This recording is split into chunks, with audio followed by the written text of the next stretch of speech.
And Vice President, welcome back to Wisconsin. It is good to be back. You know, so Tony Evers, that's funny about his playlist. Is it really that long? No. Okay.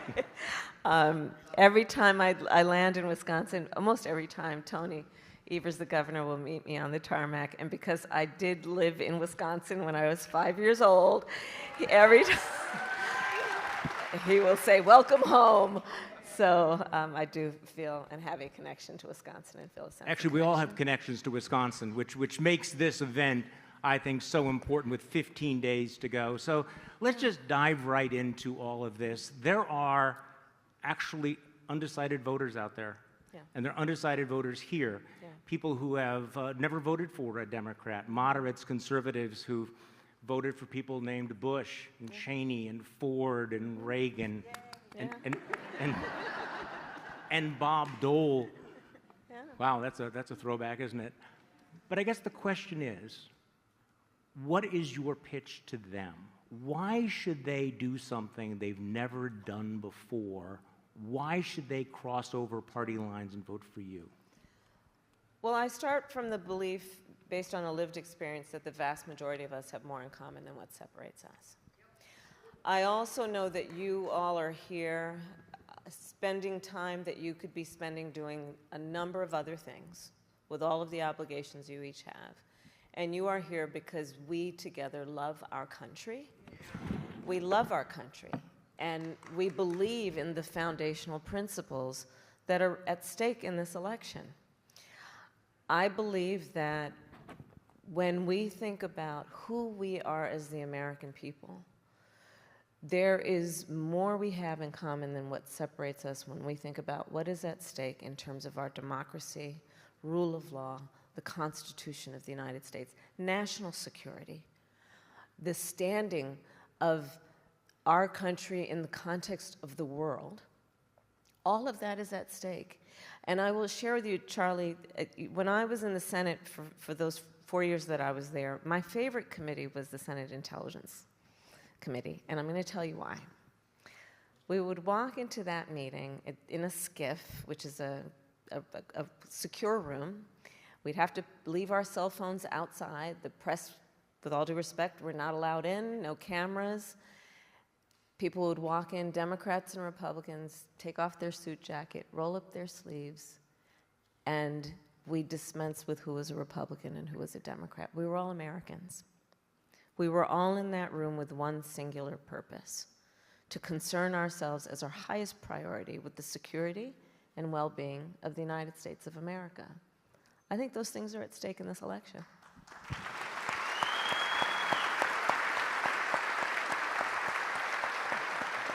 Congresswoman Cheney, you know how hard this is, though. You know how hard it is to break away from tribal loyalty, to do something you haven't done before. So I'd like you to address that as well. Lindsey Graham was on television yesterday saying, what are you, never Trump Republicans, what are you thinking of? How could you possibly do all of this? There are a lot of people who are listening to us who may be disillusioned with what's happening with the Republican Party, but they're afraid of paying the price because there is a cost to all of that. So what do you say to those Americans? Well, don't listen to Lindsey Graham, number one. It's good life advice, actually. But what I say is that what undergirds everything that we are as a nation, everything that we are as a nation is the rule of law, and it's our Constitution. And when you look at what Donald Trump did after the last election, when you look at the cruelty that's involved in someone who watches an attack on the United States Capitol, an attack conducted by people in his name, and refuses for over 3 hours to tell the mob to leave, I mean, people just need to think about what that's depravity. He watched the attack happen, and people kept asking him, please tell the people to leave.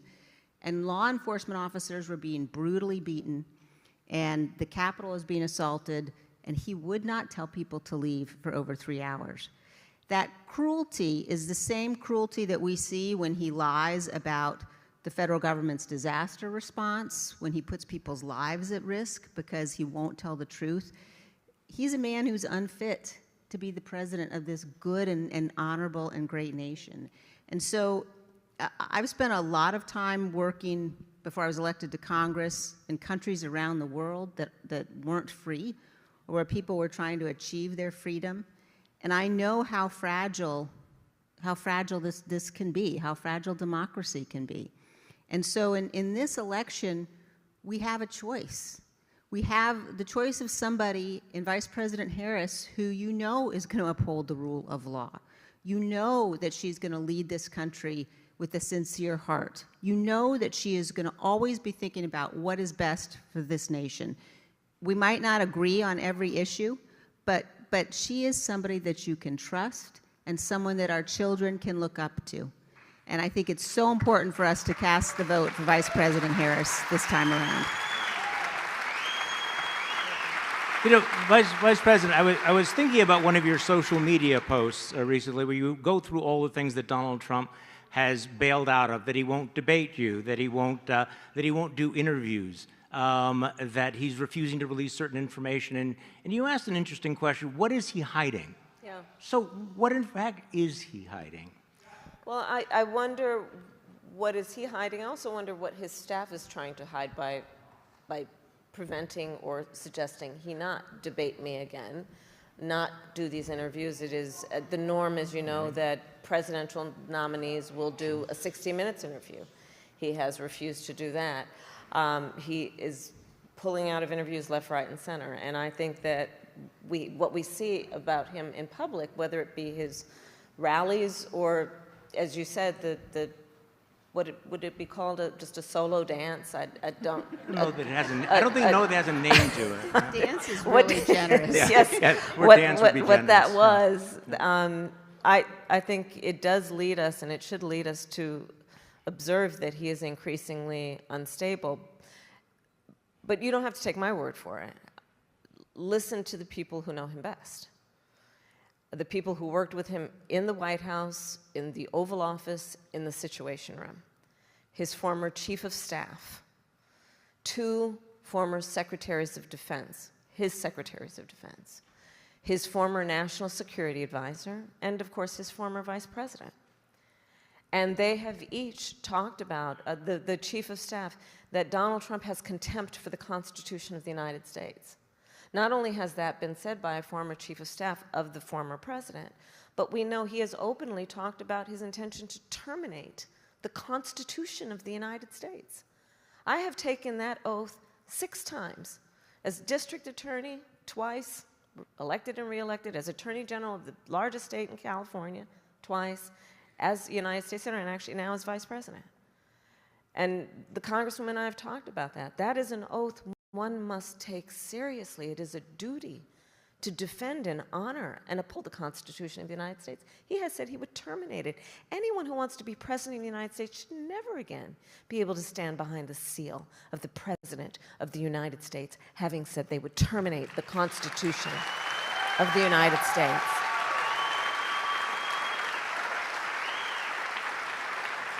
And again, most recently, the report is that the former chairman of the Joint Chiefs of Staff, a decorated general, said of Donald Trump that he is fascist to the core. These are the people who know him best, people who worked with him. And so, yes, we can talk about that moment on stage of the music and all that, but I think it's very important that we acknowledge, and I've said publicly, Donald Trump is an unserious man. And the consequences of him ever being president of the United States again are brutally serious. Brutally serious. To the Congresswoman's point, I have now, as Vice President of the United States, met over 150 world leaders, presidents, prime ministers, chancellors, and kings. Many of them multiple times we are on a first-name basis. Most of them allies in connection with NATO, and I've met with them in connection with our standing rightly with Ukraine. The world is watching this election, and our allies are worried. Because the reality is that when we as the United States of America walk in these rooms around the world, we walk in chin up shoulders back, with the earned and self-appointed authority to talk about the importance of democracy and rule of law. And being a role model, this is a room of role models, we know as a role model, people watch what you do to see if it matches up to what you say. One of my very real fears, Charlie, to be candid, is I hope that we as the American people fully understand how important America is to the world. I hope we really, really understand that. Because this is about what will happen to and with us as Americans, but it will impact people around the world. Let me follow up on that, Congresswoman, because I was on a podcast recently with another pundit who was saying that she was afraid that America was sleepwalking into authoritarianism, that American voters were not sufficiently alarmed. And as the Vice President just said, the former chairman of the Joint Chiefs of Staff just said that Donald Trump was the most dangerous threat facing the country.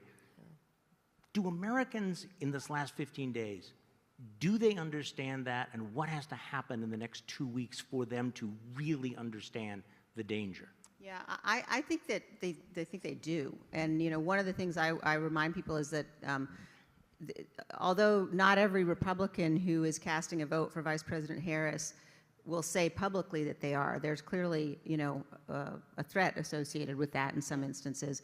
But millions will. And they will do that for a whole range of reasons, but what you mentioned is so important. I mean, when I think about, you know, the first time I ever voted was for Ronald Reagan. I've known presidents well, obviously, particularly I know a vice president well, in addition to Vice President Harris.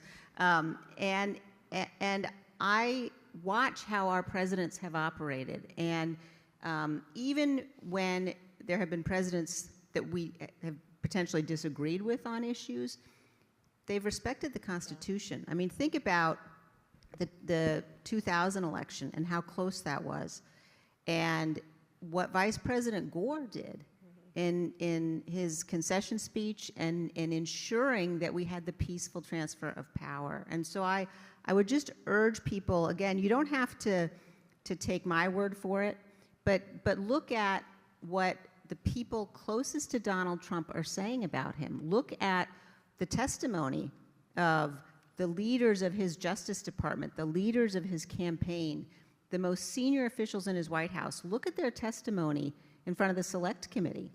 You know, they're the ones that told us everything that we know about his plan to overturn the last election, about what he did watching the attack from his dining room. We've never faced a threat like this before, and I think it's so important for people to realize this republic only survives if we protect it, and that means putting partisan politics aside and standing up for the Constitution and for what's right and loving our country more. Do you think we'll be hearing more from some of those folks in the next 15 days?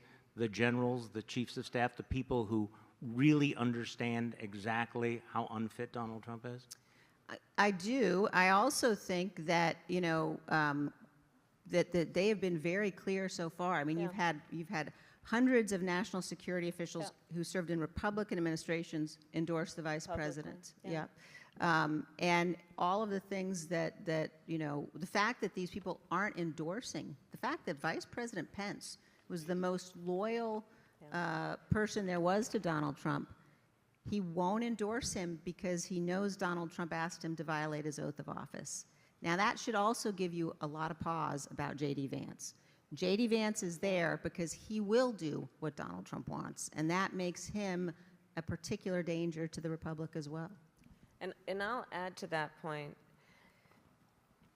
Understand also what happened in the last few months when the Supreme Court essentially told the former president he will be immune from anything he does in office. So whereas before there was at least some threat of consequence and accountability, that no longer exists. And to the Congresswoman's point, imagine Donald Trump based on everything we know about him and everything we see now and before, imagine him with no guardrails. Because all of those folks who worked with him before, they're not those who held him back, who attempted to ensure that he would follow the law, are no longer there. And we have the Supreme Court decision. So the stakes are very high. Okay, let's go to the audience for some questions. We have some undecided voters who have some questions for you, Madam Vice President.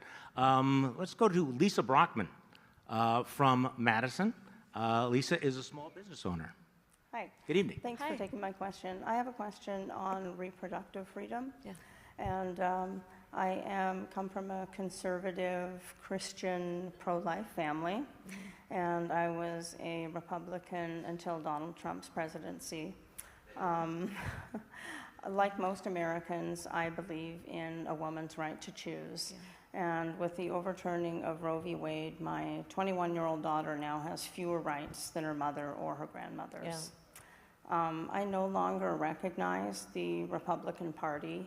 They have introduced bills from everything from restricting birth control to bringing homicide charges for abortion. It is such an extreme, radical agenda by any standards. And it seems less about the unborn and more about controlling women. So my question is, what are your thoughts on this extremism, and how can we restore those fundamental human rights that have been taken away from the American women? Thank you. So to your point, when Donald Trump was president, he hand-selected 3 members of the United States Supreme Court with the intention that they would undo the protections of Roe, and they did as he intended. And now there are at least 20 states in our country that have criminalized healthcare providers, to your point. I mean, in Texas, the law provides for prison for life for a doctor, nurse, healthcare provider for doing what they believe is healthcare and in the best interest of their patient. Punishing women, I was actually just this week, just a few days ago, in the state of Georgia with the mother of a young woman who died because of Georgia's abortion ban, and she had to go to another state, and it's a long and very tragic story that did not have to be. And here's how I think about this issue. One does not have to abandon their faith or deeply held beliefs to agree that the government, these folks in a state capital, much less Donald Trump, should not be making this decision for her. If she chooses, she will talk with her priest, her pastor, her rabbi, her imam, but not the government. And I also have found, though, since the 2 years that the Dobbs decision came down that this happened, I have had conversations with a number of people who were opposed to abortion and remain opposed to it, but did not intend for the harm that we are seeing to happen. And I think as this decision came down and we are seeing the harm, there are more and more people who are agreeing that this should not be the government making this decision for women and their families. And the way that we will address this is eventually Congress needs to pass a law restoring those protections. And we need to agree that in our society, we should not have laws that are treating people in a way that is causing such harm. I'll give you another example of the harm that is going on. I started my career as a prosecutor. I have prosecuted everything from low-level offenses to homicides. But one of the reasons I became a prosecutor is because when I was in high school, I learned that my best friend was being molested by her stepfather. And so I said to her, you have to come live with us. I called my mother. My mother said, of course, and she did. And I made a decision early in my life that I wanted to do the work that was about protecting vulnerable people. There are some of these bans that include no exception for rape or incest. I have specialized in those kinds of cases. And the notion that we would tell a survivor of a crime that is a violation to their body that they have no right to make a decision about what happens to their body next. I mean, I think that's just unconscionable. I think it's immoral. And so this is one of the issues that is at play. And when this issue has been on the ballot since the Dobbs decision came down, in so-called red states and so-called blue states, the American people have voted for freedom. Congresswoman Cheney, I'd like to get your thoughts on this as well.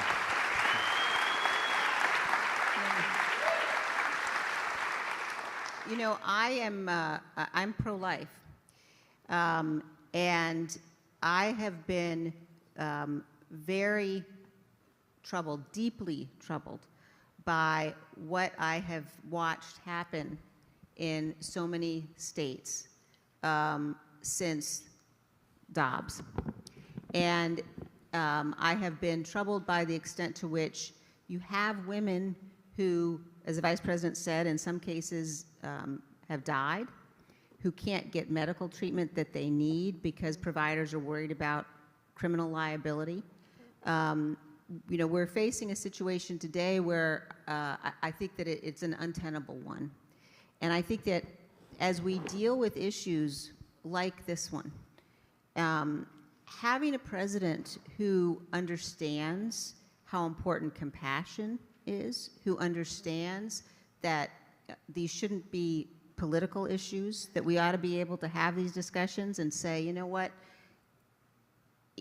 even if you are pro-life, as I am, I do not believe, for example, that the state of Texas ought to have the right, as they're currently suing to do, to get access to women's medical records. I mean, there are some very fundamental and fundamentally dangerous things that have happened. And so I think that it's crucially important for us to find ways to have the federal government play a role and protect women from some of the worst harms that we're seeing. But again, I just think that if you look at the difference in the way that Donald Trump is handling this issue, you know, Donald Trump at one point called for criminal penalties for women. Now, you know, he's been now trying to you know, sort of be all over the place on this issue, although he expresses great pride for what's happened. And I think the bottom line on this, as on so many other issues, is, you know, you just can't count on him. You cannot trust him. We've seen the man that he is. We've seen the cruelty, and America deserves much better. Thank you. Thank you, Lisa. So we have another question. Carolyn Mitchell from Wauwatosa has a question for the Vice President as well. Hi. I have concerns about the strength and the health of the Medicare and the Social Security system. Mm-hmm. There have been a lot of suggestions for improving or protecting it. Some of them raising the age for full acceptance of Social Security. There's also the idea that we would end the cap on the Social Security tax. There is also the suggestion that we raise the tax rate on both Medicare and Social Security. And of course, the last one is to reduce the benefits. So my question for you is, how can we protect the health of both Social Security and Medicare without reducing the benefits? Thank you. So, first of all, thank you for your question. Actually, just today, I believe it was, within the last 24 hours or so, an independent review of Donald Trump's policy on Social Security has indicated that under his policy, Social Security would become insolvent in 6 years. And what I and you and I think most of us know is that we have many, many seniors in our country where their Social Security check is their only form of income. It's everything and the only thing they have to live on, to pay rent, groceries, all of that. And so we must protect Social Security. If you look at Donald Trump's Project 2025, the plan that they have if he is elected or re-elected president, it would attack Social Security, it would attack Medicare. And back to the point about just what is in the interest of dignity. The President of the United States should have as one of their highest concerns the dignity of the American people. And in particular, those who have lived a productive life, who deserve to be able to retire and go into their senior years with the dignity of not worrying about whether they're going to have a roof over their head or be able to eat. So my plan includes what we need to do to strengthen the solvency of Social Security. It includes what we're going to need to do and work with Congress to make sure we're putting more into it. And it cannot be about cutting benefits, because right now those benefits are barely adequate as it is. What we must also do is continue to strengthen Medicare around what we've been working on, which is to allow Medicare to negotiate prescription medication costs for our seniors. So in the last 4 years, we have now capped the cost of insulin at $35 a month for seniors. This is a huge issue for so many who have otherwise either taken a bus trip to Canada to try and get their prescription medication. You're smiling, you know what I'm talking about. Or not that you have, I'm not suggesting that. Not suggesting that. And we've also capped the cost of prescription medication at $2,000 a year for our seniors. Understanding again that this is a related issue, which is what is causing our seniors to be on the verge of bankruptcy and homelessness, by the way.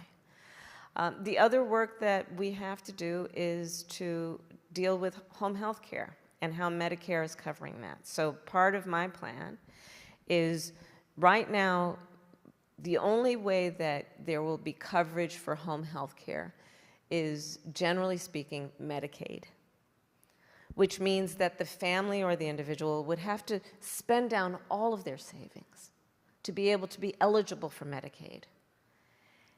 And frankly, I think it's just that's wrong, and it's just wrong. You know, I took care of my mother when she was sick, and the work that needs to happen to support our seniors to be able to stay in their home, to be able to live a life with dignity, should include that we will pay attention to the fact that not everybody can afford that help. Not everyone has a family member who can do it. And so my plan includes having Medicare cover home health care work for seniors,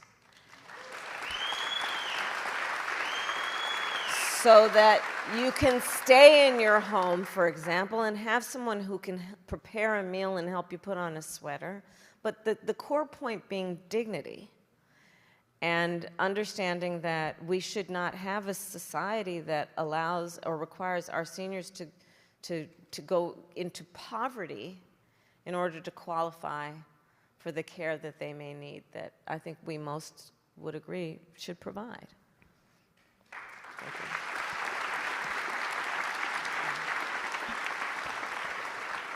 And we have another question from the audience from Dan. Dan Voberil, who is a retired school teacher, taught at MPS, and now lives in Waukesha.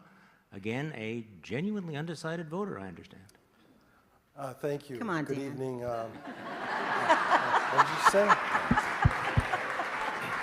I was told I was going to be an alternate, so I was a little worried about getting my question. But Take your time. Take your this time. is a question. I actually retired from MPS, but I currently teach, and I teach at a private Catholic school. I'm a Catholic, but I've also been pro-life, pro-choice, depending. But I have 5 daughters, and I think it's my duty to continue with the children I teach as well, to see that we need to respect women. And I've really come to the conclusion that this toxicity that exists is just rather embarrassing. And as a lifelong Republican, who I thought your father would be a great president. Thank you. Not to say George wasn't, but I've come to this realization, and it's been very difficult. So my big question was for the future of my children, and also students that I encounter, and try to show that we have to have some kind of civility, like we did back in the 80s when Ronald Reagan and Tip O'Neill, of course, could talk about things and solve problems, and now it's trying to get one better than the other. And so I'm just wondering, in your position now, how to convince people like me, who some of my siblings might be questioning what I'm doing here, but I think, like you said, we have to be courageous, and that's what I'm trying to be. And so what do you think we can do in the last 15 days, or you can, or Madam Vice President, what you can do to try to get some of these people to cross over? I know you already said that. Some of them probably won't say who they're voting for, but or something I could take with me to say, this sounds very good, or we ought to at least listen to this. To reduce the toxicity? Yes. Okay. Yeah, I think that you know, you've really put your finger on something that's so important, and you see it as a teacher. You know, any of us who are around young children, I see it as a mom. My kids aren't so young anymore, but you know, when they look at how elected officials, and in particular how Donald Trump is conducting himself now, that's not a lesson that anybody would look up to. And I think about it often from the perspective of the men and women who've worn the uniform of our country and who have sacrificed so much for our freedom. All of us have an obligation to be worthy of that sacrifice. And in this,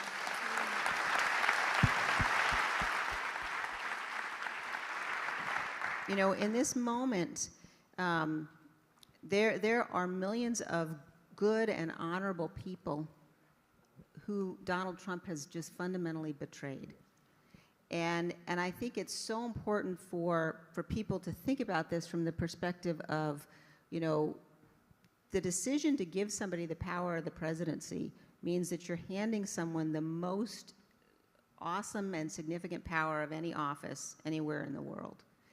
And you have to choose people who have character, choose people of good faith. You know, the framers knew this. The framers knew that it was so important that, you know, we take an oath, but that also fundamentally you had to have people of character.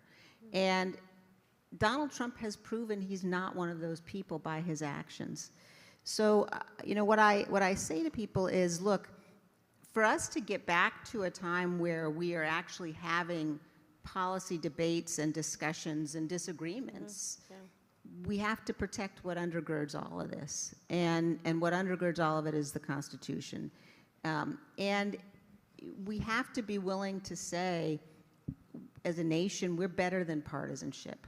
You know, and I say this as someone who spent a lot of years engaged in partisan battles. And there are important debates we have to have. But if we allow someone, again, if we give him the power again to, you know, do all of the things he tells us he's going to do. He says he'll terminate the Constitution. He says he'll deploy the military against the enemy within. That is a risk that we just simply can't take as a nation. And I think that, you know, this vote, this election cycle, this time around has to be about so much more than partisanship. And I will just end this by saying, and I also know, because I have spent time with Vice President Harris, because I have come to understand what she believes about how she will govern, that she will be a president for all Americans, that she's committed to listening and committed to having viewpoints, some of which, you know, come from different ends of the political spectrum. And if you think about how you conduct, you know, your life outside of politics, how we all conduct our everyday lives, those are the kinds of people that you trust. Those are the kinds of people you can work with. Like, if you wouldn't hire somebody to babysit your kids, like, you shouldn't make that guy the president of the United States. I mean, that's like pretty basic.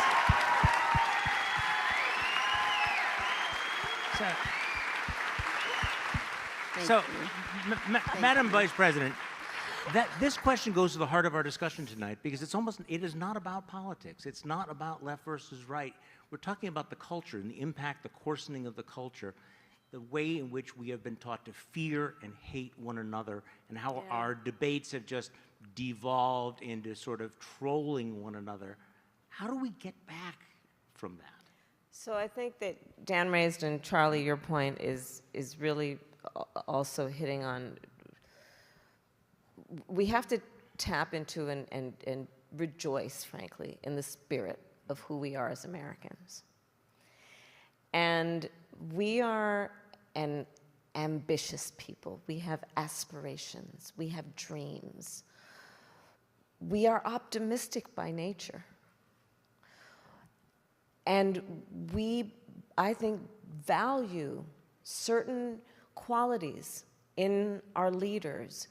To your point as of being a teacher, those of us who are parents or parent in any form, the notion over the last several years coming from Trump and those who follow him, meaning people like who he's running with, not his voters, but just others. The notion that the measure of the strength of a leader is based on who you beat down is just wrong-headed. I think most of us would agree that the real measure of the strength of a leader is based on who you lift up. I think most of us would agree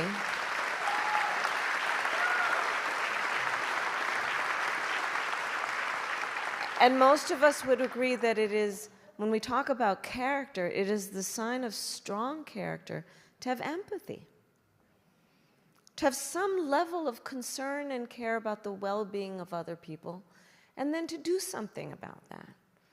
And I think there's so much about this election that calls into question whether we are on a track with a Donald Trump as president to actually teach and to show our children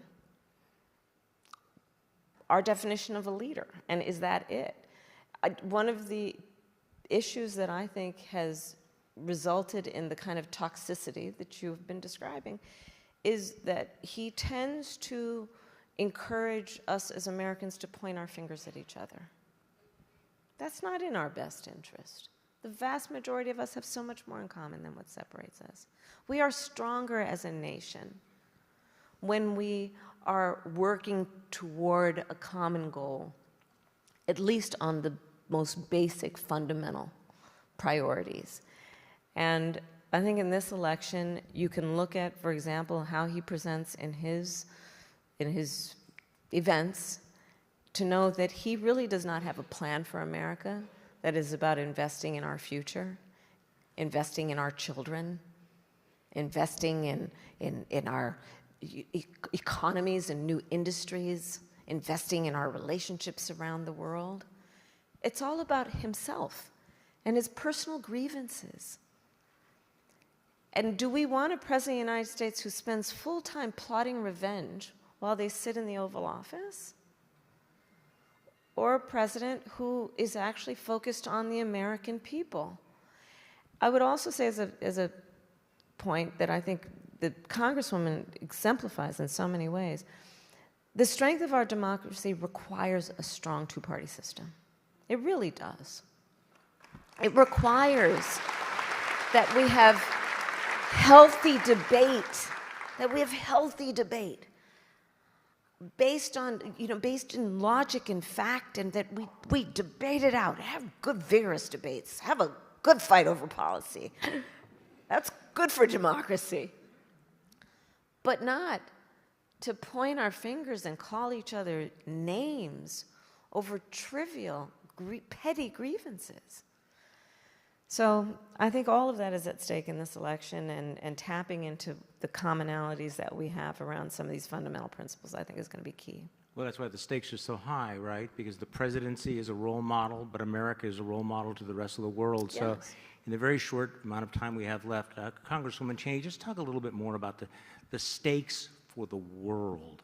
We haven't talked about the stakes for the future of Ukraine, NATO, of all the other democracies who are looking to us. They're so high, Charlie. And, America's safety and security depends upon America leading, and it depends upon allies. Yeah. And when you have someone who is erratic and chaotic and unstable, that puts all of us at risk.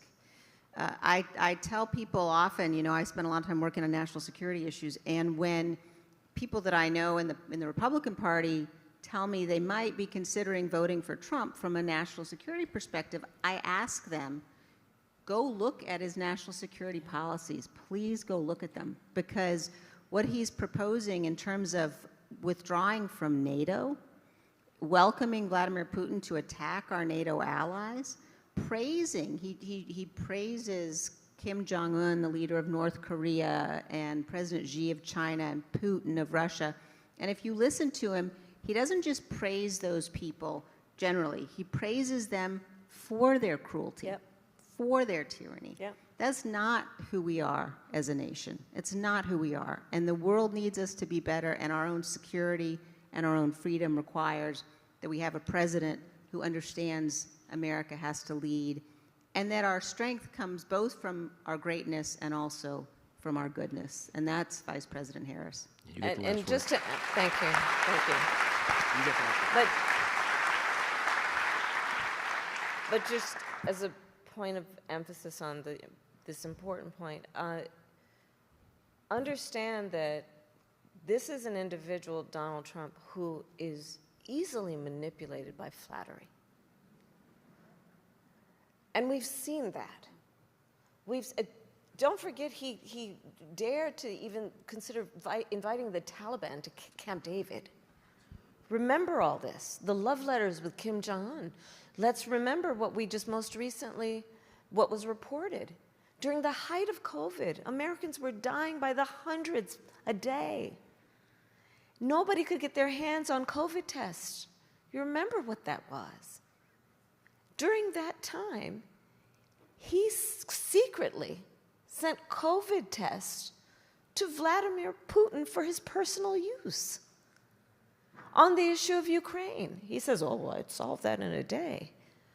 Well, I don't think we as Americans think that the President of the United States should solve an issue like that through surrender. And understand that's what would happen. Understand that's what would happen. Vladimir Putin would be sitting in Kyiv if Donald Trump were president. And understand what that means.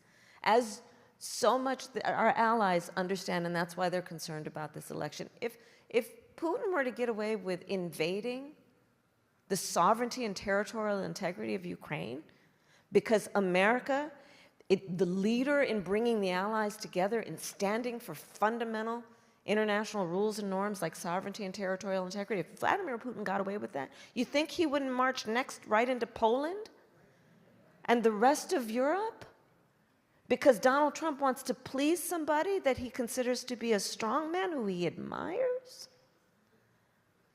So on this and so many issues, the stakes are extremely high. But I would say this as a final point for now. This is not as much an issue of what we are against as what we are for. And I'll end my point where I started. We love our country, and our country is worth fighting for. And that's how I think of this. Our democracy will only be as strong as our willingness to fight for it. And you all are taking your time out of your lives to be here because we, I think, agree on that among the most fundamental principles at stake. And I thank you for the time you've taken, and I hope to earn your vote, by the way. Thank you. Thank you. Thank you. And we have 15 days to make a decision. Thank you all for coming here to Brickfield, Waukesha. Thank you, Congressman Liz Cheney, Vice President Kamala Harris. Thank you so much.